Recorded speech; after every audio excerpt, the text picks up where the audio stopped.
I'm here to talk to you about step 2 in your in your classes today. You have a mini lesson writing about reading using graphics.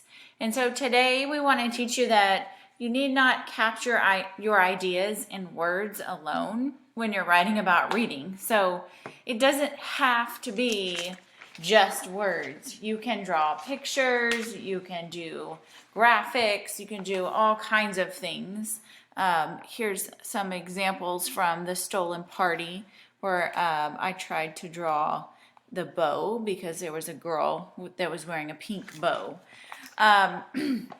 So it doesn't have to just be words alone. You can use other methods to represent your ideas.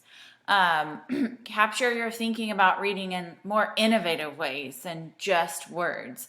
So you can use a variety of graphics, and so that's what you're going to do today in your mini lesson, is take some notes about how you can do some writing about reading in other ways than just words alone. So title that next clean page, mini lesson, writing about reading using graphics. And then you're going to have that first line is going to say that writers capture their thinking in more innovative ways. And so that's what I have as my first line here. Writers capture their thinking in more innovative ways. And then there's some sticky notes there. It says through a variety of graphics. And so you can also use colors, codes like with little stars or asterisks, numbers if you want to number things. Arrows can help you add to your thinking in an innovative way, like drawing an arrow to something. And then some type of diagram. Some people like to put something in the middle.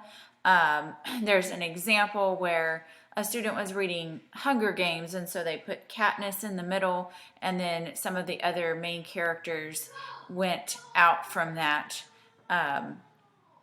main character, just like it does here.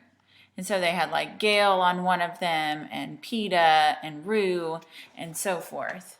Another way that you can use writing about reading is using these flaps of paper, these post-it notes. And so if you wanted to write something on the post-it note and then put something underneath it, you could do that as well. And so that's why one of them says flaps of paper like this one.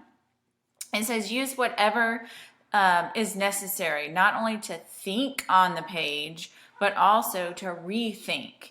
And so that's why today and in other lessons later on this week or next, you might be asked to rethink and add to your writing about reading, keeping in mind the strategy that you learned about in class that day.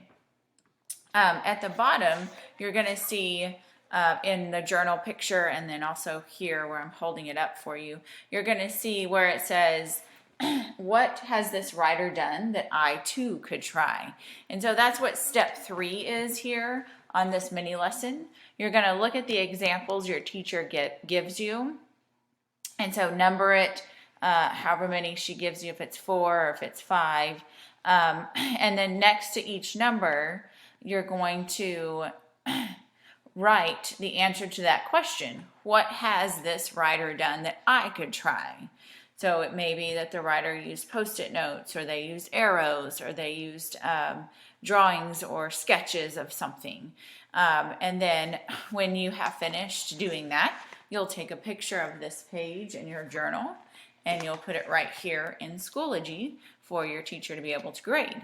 So good luck today, and thank you for watching.